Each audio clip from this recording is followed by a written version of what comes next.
దేశవ్యాప్తంగా కాంగ్రెస్ నిరసనలు కొనసాగుతున్నాయి. బీజేపీ ఆఫీసుల ముట్టడికి కాంగ్రెస్ పిలుపునిచ్చింది. నేషనల్ హెరాల్డ్ కేసులో సోనియా రాహుల్ ను వేధించారని విమర్శిస్తున్నారు. అలాగే మహాత్మాగాంధీ జాతీయ గ్రామీణ ఉపాధి హామీ పథకం పేరు మార్పునకు నిరసన వ్యక్తం చేస్తున్నారు.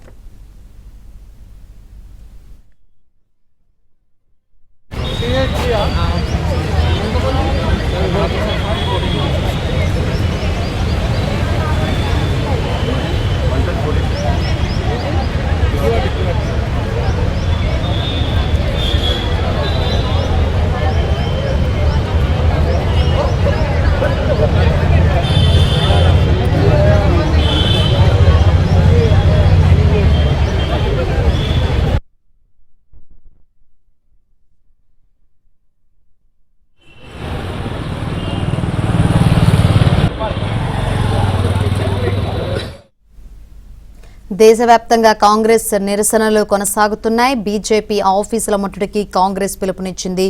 నేషనల్ హెరాల్డ్ కేసులో సోనియా రాహుల్ ను వేధించారని విమర్శిస్తున్నారు. అలాగే మహాత్మాగాంధీ జాతీయ గ్రామీణ ఉపాధి హామీ పథకం పేరు మార్పునకు నిరసన వ్యక్తం చేస్తున్నారు.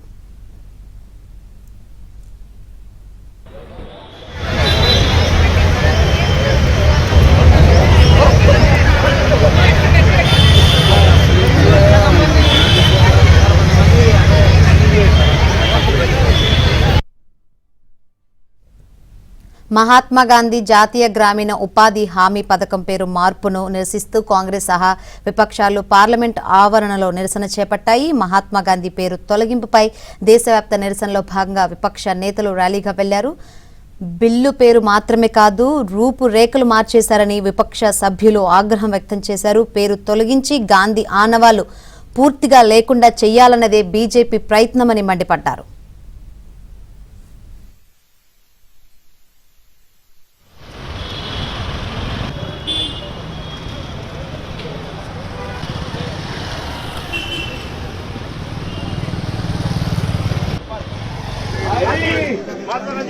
मजदूर का अधिकार वापस दो, वापस लो, मजदूर का अधिकार वापस दो, वापस लो, वापस लो, वापस लो, वापस लो. ఇటు హైదరాబాద్లోని గాంధీ భవన్ వద్ద పోలీసులు భారీగా మోహరించారు. బీజేపీ ఆఫీస్ ముట్టడికి కాంగ్రెస్ పిలుపుతో పోలీస్ బందోబస్తు పెంచారు.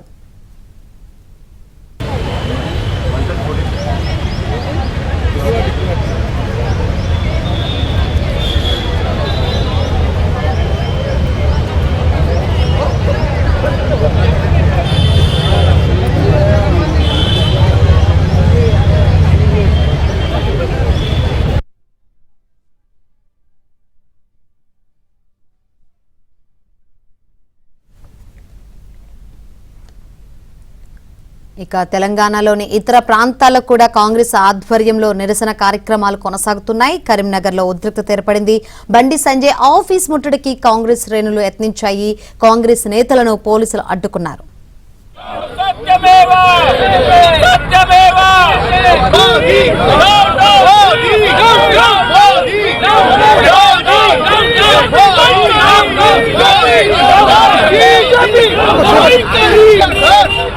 Down, down, down, down, down, down, BJP, BJP, BJP,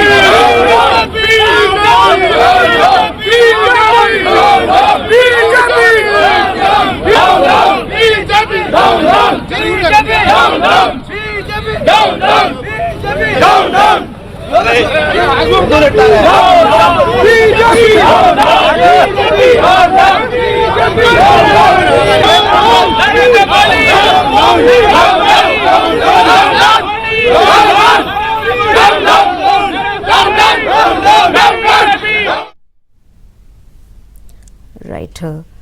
దేశవ్యాప్తంగా కాంగ్రెస్ శ్రేణుల నిరసనలు అయితే కొనసాగుతున్నాయి. బీజేపీ ఆఫీస్ ముట్టడికైతే బయలుదేరిన సిచ్యువేషన్స్ కూడా మనం చూస్తున్నాం. ప్రస్తుతం హైదరాబాద్ బీజేపీ ఆఫీస్ వద్ద మా ప్రతినిధి రాజేష్ లైవ్ ద్వారా సిద్ధంగా ఉన్నారు. రాజేష్, ఏంటి అప్డేట్స్, అక్కడ సిచ్యువేషన్ ఏంటి? మొత్తానికి దేశంలో 10 ఏళ్లుగా అధికారంలో ఉన్నటువంటి భారతీయ జనతా పార్టీ విచారణల పేరిట కాంగ్రెస్ పార్టీకి సంబంధించినటువంటి రాహుల్ గాంధీ కుటుంబ సభ్యులను నేషనల్ హెరాల్డ్ కేసులతో పాటుగా ప్రతిసారి విచారణల పేరిట దర్యాప్తు సంస్థల పేరిట ఇబ్బందులకు గురి చేయడాన్ని నిరసిస్తూ ఏఐసిసి ఆందోళనకు పిలుపునిచ్చింది. దానిలో భాగంగా కాంగ్రెస్ పార్టీ శ్రేణులు కాసేపు క్రితమే గాంధీ భవన్ నుంచి బయలుదేరి నాంపల్లి ఉన్నటువంటి భారతీయ జనతా పార్టీ కార్యాలయానికి వచ్చేందుకు సిద్ధంగా ఉండడంతో ఒకసారిగా ఉద్రిక్త పరిస్థితి నెలకొంది. ఇటు భారతీయ జనతా పార్టీ సైతం దీన్ని విచారణలకు భారతీయ జనతా పార్టీకి సంబంధం లేదు, విచారణల పేరిట వస్తున్నటువంటి ఆరోపణలు ఎదుర్కోవాల్సింది గాంధీ కుటుంబం కాబట్టి దీన్ని విచారణ సంస్థలకు, దేశంలో ఉన్నటువంటి విచారణ సంస్థలకు భారతీయ జనతా పార్టీకి ముడిపెట్టి చూడడం అనేటువంటిది సరైనది కాదు. తమపైన దాడి చేస్తే తిరిగి ప్రతిదారులకు సైతం వెనకాడబోమంటూ భారతీయ జనతా పార్టీ ఇప్పటికీ ఒక అల్టిమేటం జారీ చేసింది. ప్రస్తుతం నాంపల్లి భారతీయ జనతా పార్టీ కార్యాలయం వద్ద ఉద్రిక్త పరిస్థితి నెలకొంది. పెద్ద ఎత్తున భారతీయ జనతా పార్టీ కార్యకర్తలు అందరూ కూడా ఏదైతే ఏఐసిసి ఇచ్చినటువంటి పిలుపైతే ఉందో ఆ పిలుపుకు వ్యతిరేకంగా మా పైన దాడి చేస్తే, మా కార్యాలయాన్ని ముట్టడి చేస్తే ఖచ్చితంగా మేము తిరిగి దాడులు చేసేందుకు సిద్ధమవుతామంటూ భారతీయ జనతా పార్టీ కార్యాలయం వద్ద పెద్ద ఎత్తున పార్టీ శ్రేణులు, పార్టీ కార్యకర్తలు అందరూ అయితే ఇక్కడికి చేరుకున్నారు. మనతో పాటు మాట్లాడడానికి దీపక్ రెడ్డి ఉన్నారు. సార్ చెప్పండి, ఏంటి ఇవాళ కాంగ్రెస్ పార్టీ ఇచ్చినటువంటి పిలుపును ఏ విధంగా భారతీయ జనతా పార్టీ ఎదుర్కోబోతుంది? మీరు కాంగ్రెస్ వారు ఒక పార్టీ ఆఫీస్ మీదకి పిలుపు ఇచ్చడం ఎంతవరకు ప్రజాస్వామ్య పద్ధతిలో ఏ విధంగా మీరు తెలియజేయాలనో ఆ విధమైనటువంటి మీరు తెలియజేసుకోవడానికి మీకు ఈ దేశంలో మీకు అన్ని హక్కులు ఉన్నాయి. కానీ రూలింగ్లో ఉంటూ ఇదే స్టేట్లో మీరు ఒక పార్టీ ఆఫీస్ మీద పోతా అంటే ఇక్కడ ఎవరు గాజులు వేసుకొని కూర్చోలేరు. ఇక్కడ ఉన్న ప్రతి కార్యకర్త మీకు 10 మందితో ఈక్వల్. మీకు తెలిసి ఇక్కడ ఉన్నటువంటి శాఖలకు ఇవన్నీ పోయి హిందుత్వం ఏ విధంగా అయితే ఉంటుందో సంఘాలలో అక్కడిక్కడ తిరిగి వచ్చిన వాళ్ళే ఉంటారు. అక్కడి నుంచి ఇది ఎంత దూరం ఉందో ఈ నుంచి కూడా గంతే దూరం ఉంటుంది. ఈ దానికి వస్తే మాత్రం ఈ నుంచి ఉరికిచ్చి మళ్ళీ అదే ఆఫీస్ మీద మేము ఏం చేయాలో అది చేస్తాను రెడీగా ఉన్నాం. అంటే విచారణ సంస్థలను అడ్డుపెట్టుకొని భారతీయ జనతా పార్టీ, కాంగ్రెస్ పార్టీ నేతలను, కాంగ్రెస్ పార్టీ గాంధీ కుటుంబాన్ని ఇబ్బంది పెట్టడం ఎంతవరకు సమంజసం అనేది ప్రధానంగా కాంగ్రెస్ పార్టీ చేస్తున్నారు. సరే, మీరు అది చేస్తారనుకుంటున్నప్పుడు మీరు ఆ విధమైనటువంటి మీరు ప్రజాస్వామ్య పద్ధతిలో ఏ విధంగా చేయాలో మీరు ధర్నా చౌక్లో ఉంటే మేము మొన్న చేయలేదా? మీరు చేస్తున్నటువంటి ఈ దేశం మీరు రాష్ట్రంలో వస్తానికి ఏమైనా అబద్ధాలు చెప్పి మీరు గవర్నమెంట్ ఫామ్ చేసిరు, దాని తర్వాత ఏం చేస్తారు అనే దాని మీద మేము ఒకటి నిరసన కార్యక్రమం తెలియజేసాం, ధర్నా చేసినాం. మీరు కూడా ఆ విధంగా చూపించుకోండి. ఒకవేళ అది మీరు అది కరెక్ట్ అనుకుంటే అది ఎంతవరకు కరెక్ట్ అనేది ప్రజలు నిర్ణయిస్తారు, అది డిఫరెంట్ ఇష్యూ. బట్ స్టిల్ ఇక్కడ ఒక పార్టీ ఆఫీస్ మీదకి వస్తే మాత్రం ఇక్కడ మేము ఎక్కడ కూడా గాజులు వేసుకొని కూర్చోలేదు. మిమ్మల్ని అక్కడ దాకా తరిమి కొట్టి ఇంకేం చేయాలో అది కూడా చేస్తానికి రెడీగా ఉన్నారు మా వాళ్ళందరూ కూడా. మీతో తెలియజేసుకుంటున్నాం. ఓవరాల్ గా భారతీయ జనతా పార్టీ కార్యాలయంలో పోలీసులు అంతా కూడా మోహరించారు. గాంధీ భవన్ నుంచి కాంగ్రెస్ పార్టీ కార్యకర్తలు భారతీయ జనతా పార్టీ కార్యాలయం వస్తే కనుక ఖచ్చితంగా అడుగుని తీరుతాము, గాజులు వేసుకొని కూర్చోలేదు. దేశవ్యాప్తంగా విచారణ సంస్థలు చేసినటువంటి విచారణ ఏదైతే ఉందో ఆ విచారణ ఎదుర్కొనేందుకు ప్రజాస్వామ్య పద్ధతిలో కాంగ్రెస్ పార్టీ ఎదుర్కోవాల్సిన అవసరం ఉంటుంది తప్పితే ఇలా పార్టీ కార్యాలయం వైపు, పార్టీ కార్యాలయం మీద దాడులు చేస్తాము, వ్యక్తిగతంగా దాడులకు ప్రయత్నిస్తామంటే మాత్రం ఊరుకునేటువంటి ప్రసక్తి లేదు. గత 10 ఏళ్లుగా భారతీయ జనతా పార్టీ ఎక్కడ కూడా ఎవరిని కూడా వ్యక్తిగతంగా విమర్శించినటువంటి పరిస్థితి లేదు, ఎవరిని వ్యక్తిగతంగా టార్గెట్ చేసినటువంటి పరిస్థితి లేదు. గతంలో కాంగ్రెస్ పార్టీ అధికారంలో ఉన్నటువంటి సందర్భంలో చేసినటువంటి ఇష్యూస్ కావచ్చు, ఇబ్బందులు కావచ్చు, దానిలో భాగంగానే నేషనల్ హెరాల్డ్ కేసు అనేటువంటి తెర మీదకి వచ్చింది తప్పితే వ్యక్తిగతంగా ఇందులో చేసింది ఏం లేదు. దీన్ని ఎదుర్కొనేందుకు ప్రజాస్వామిక పద్ధతిని కాంగ్రెస్ పార్టీ వినియోగించుకుంటే ఓకే, కానీ వ్యక్తిగతంగా దాడులు చేస్తాం, పార్టీ కార్యాలయాన్ని మాత్రం ధ్వంసం చేస్తామంటే ఖచ్చితంగా ఎదుర్కొని దిగుతాం, దానికి ధీటుగా జవాబు చెప్తామని చెప్పి భారతీయ జనతా పార్టీ శ్రేణులు అయితే చెప్తున్నారు. ఓకే.